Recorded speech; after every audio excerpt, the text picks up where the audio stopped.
that I've said.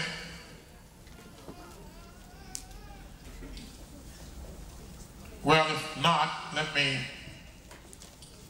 allow the youth to excuse themselves for the children's class. You ready to take them upstairs? You want to stay down here the rest of the time? All right. Yeah. All the youth that want to go to children's class, go. And everybody that know 2 and 2, let's get going.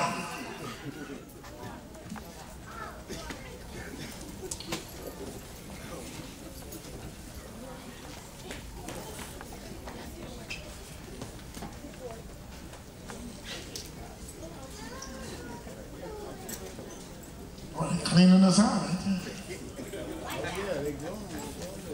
Should have told y'all to stay back here.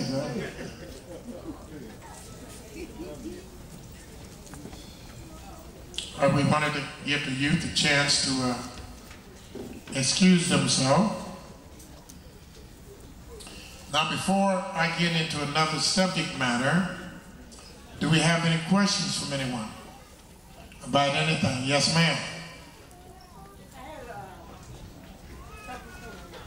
Breakdown a while ago, and I was wondering, I mean, is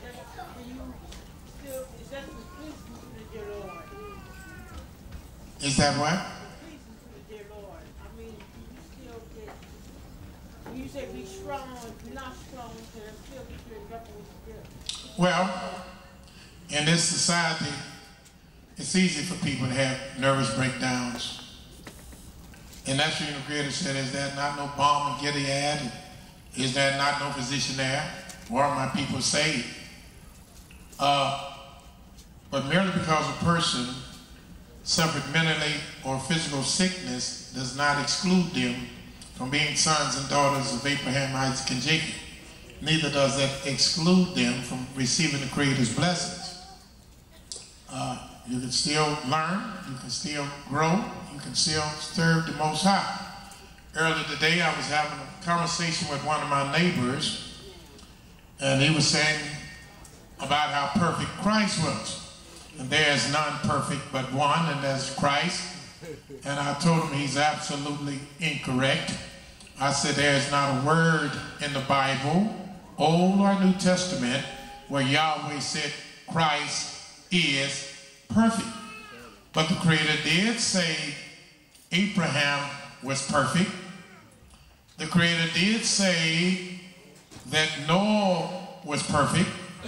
The Creator did say twice that Job was perfect.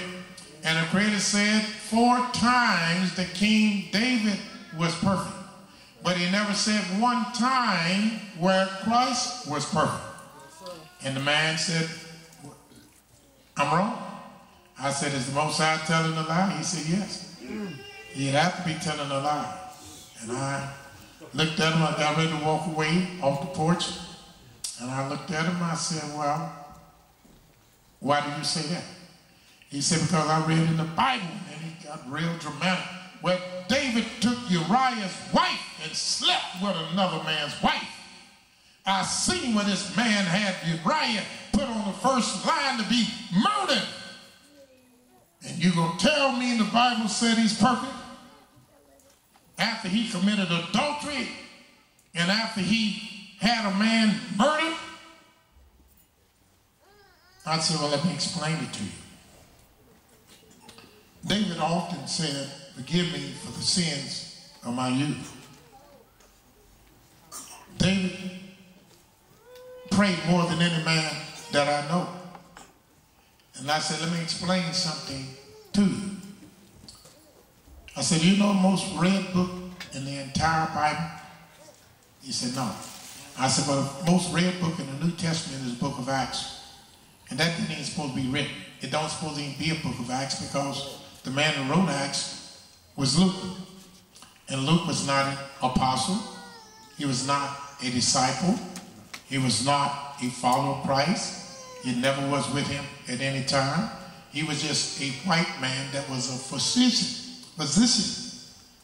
or doctor that was a friend of Paul. I said, but his book is in there because Another rich man named P.11 asked him to write an account of J.C. And he wrote an account of people that claimed they heard and seen him. His book started off that these accounts are from eyewitnesses. I said, sir, they would not even be permissible in a court of law. I can't go in the court of law and say, I heard that John shot a man. I heard that John beat his wife. I heard that John threw his son out the third floor window. I can't go by because that's called hearsay. That's impermissible evidence. It's not even permitted in a court of law. And I said everything that Luke says was impermissible. He was never there. He was not an apostle. He was not a disciple. But the most read book in the entire New Testament is a book of Acts that was wrote by Luke. And then many of the things in Luke contradicts the other apostles. I said the most read book in the entire Bible that's studied by the Muslims, studied by Christians, read more by Christians than any other book in the New Testament, including Luke. Not in the New Testament because Psalms is not in the book of the New Testament. But more Christians read this book. More Jews read this book. More Israelites read this book. More Muslims read this book than any other book. It's called the book of Psalms. I said, did you know the book of Psalms, most of the Psalms was written by King David.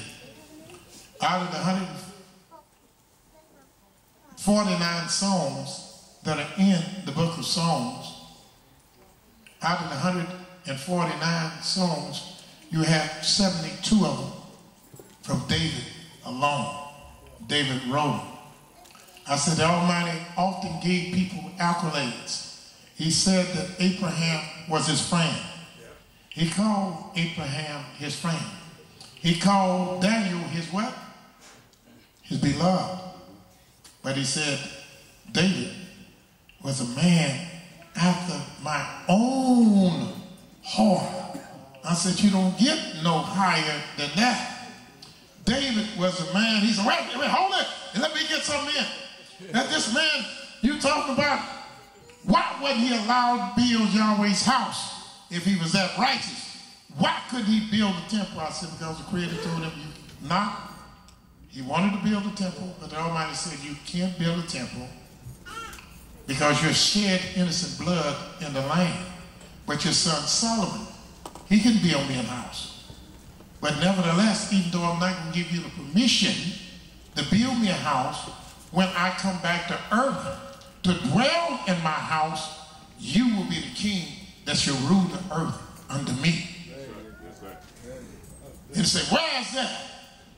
And I had to beat him on the head with it. And then I get home, and a young lady called me, and we're talking, and she's from out of town, and she brings me the same similar revelations.